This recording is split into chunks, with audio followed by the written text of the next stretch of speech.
লুকিয়ে আছে? জানি না কি এমন লুকিয়ে আছে, অবশ্য যারা নজর দেয় তারাই বলতে পারে। আসলে আমরা গরিব তো, আমাদের যা ওদের যা মন চায় তাই করলে আমাদের প্রতিবাদ করার মতো কেউ নাই তো।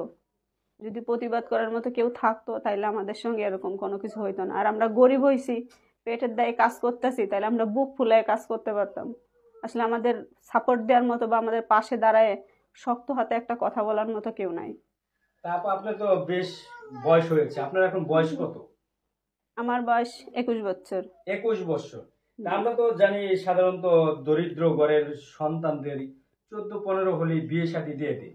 আর আমাদের দেশে তো একটা প্রচলিত আইনও আছে, 17 বছর 18 বছর হলে বিয়ে শাদী হয়। আপনার কেন এখনো 21 বছরে বিয়ে হচ্ছে না? কেননা আমার তো আর টাকা পয়সা নাই। এখন বর্তমানে বিয়ে করতে গেলে আগে চাই যৌতুক, চাই স্বর্ণ। আর বিয়ে যার সঙ্গে আমার বিয়ে হবে সে চাইবে না আমার বাইক কিনে দাও, আর না আমার ব্যবসা করার জন্য টাকা দাও। আসলে সেইগুলাই যদি দিতে পারতাম তাহলে কি আজকে গরিব হইতাম? গরিব হইতাম না। কখনো কি কারো প্রেমে পড়েছেন? না, প্রেমে পড়ে নাই এখনো। এই জীবনে 21 বছর জীবনে কখনো আপনার প্রেম আসেনি? হ্যাঁ, প্রেম আসছে, প্রেমের অফার দিছে। কিন্তু আসলে প্রেমের অফার দিলে ভালোবাসা বলে তো পৃথিবীতে কিছু নাই। সব কিছু হচ্ছে অভিনয়, ছলনা। তা আমি গরিবের মায়ে হয়ে আমি চিরা খাতায় শুয়ে লাখ টাকা স্বপ্ন দেখতে চাই না। কখনো কি এরকম ছলনার ফাঁদে পড়েছেন কিংবা আপনি ফাঁদে ফেলেছেন? না, আমি কখনো পড়ি নাই তো। আর আমি কাউকে ফেলিও নাই। এমনি দেখি, মানুষে তো কম বেশি সবাই দেখা যায়, শোনা যায় যে ভালোবাসে মানুষ কত প্রতারণার শিকার হয়েছে। আসলে অল্পতেই দেখে না ভয় লাগে, কেননা আমরা গরিব যে। সেজন্য আর প্রেমের হাত বাড়াননি। জি না।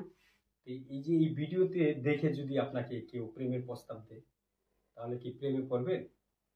আসলে আমাদের মতো গরিব মানুষের যদি কেউ প্রেমের প্রস্তাব দেয় বা বিয়ে করার প্রস্তাব দেয়, তাহলে তো আমরা ভাববো যে আমাদের মতো, আমাদের গরিবদের মতো পাশে দাঁড়ানোর মতো কেউ না কেউ আছে।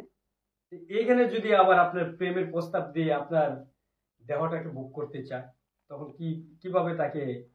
আসলে এই সব জায়গায় তো আর এক জায়গায় যদি 5টা লোক থাকে, 5টা লোক তো এক সমান হয় না, তার ভিতরে তো কিছু কিছু লোক ভালো থাকে। তো যারা যারা ভালো, তারা আমার কথা যদি শুনে বা আমার কষ্টটা যদি শুনে, তাদের মনে একটু পরিমাণের কষ্ট লাগে, একটু পরিমাণের মানে কোনো কিছু আশা হয়, তাইলে সে আমার সঙ্গে সত্যিকারে ভালোবাসবে বা আমার বিয়ে করে সংসার করার আসলে চিন্তা ভিডিও ভাবনা করতে করবে। আসলে অনেকেই বলে যে বিয়ে করব, এরকম অনেকেই প্রতারণার শিকার হয়। আপনি কি আবার এরকম কোনো প্রতারণা করবেন কিনা?